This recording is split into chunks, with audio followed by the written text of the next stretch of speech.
to be able to do it. And this brings me to the next topic which I'd like to talk to you about. Kasi dito sa Fast Talk with Boy Abunda, may mga pagkakataon na maski ako nasusurpresa. There are many unexpected moments.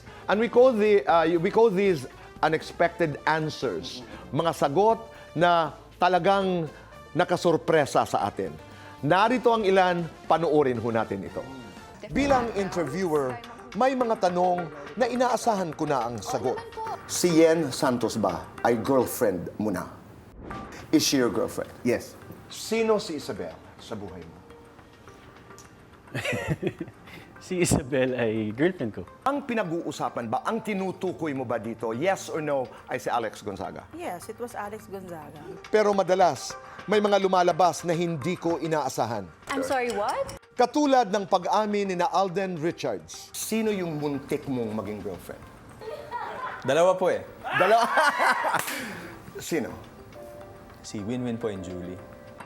At Mikey Quintos, umasa ka ba na magkakaroon ng relasyon sa isang co-star, sa isang artista? Hindi ako tinitest, matapang ako.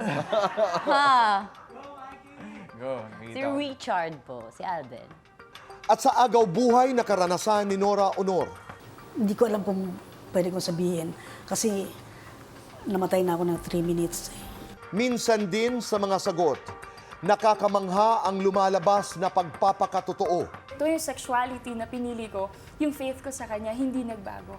Kasi walang tinitignan ng Diyos na kasarian para i-bless niya tong taong to. At katapangan. May time talaga na walang-wala na talaga akong pambayad ng kuryente. Marami akong little, nuances, little Yes. mga dynamics here and there, Minsan hindi ko na nagagawa yun because hindi ko na nga siya nadidinig. What a story, Lani. Akala ko alam ko ang kwento mo. At minsan naman, may mga sagot na talagang nakakawindang.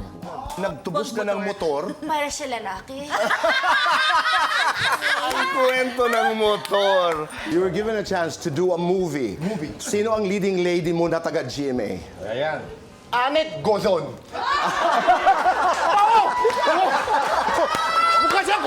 Last question. I am Rufa May Quinto and... I'm Rufa May Quinto and the end. The end. Nakakatuwa. Hindi naman lahat nakakasurpresa, pero meron din mga nakakaantig, merong mga nakakatawa, merong mga heartwarming moments na naganap dito sa Fast Talk.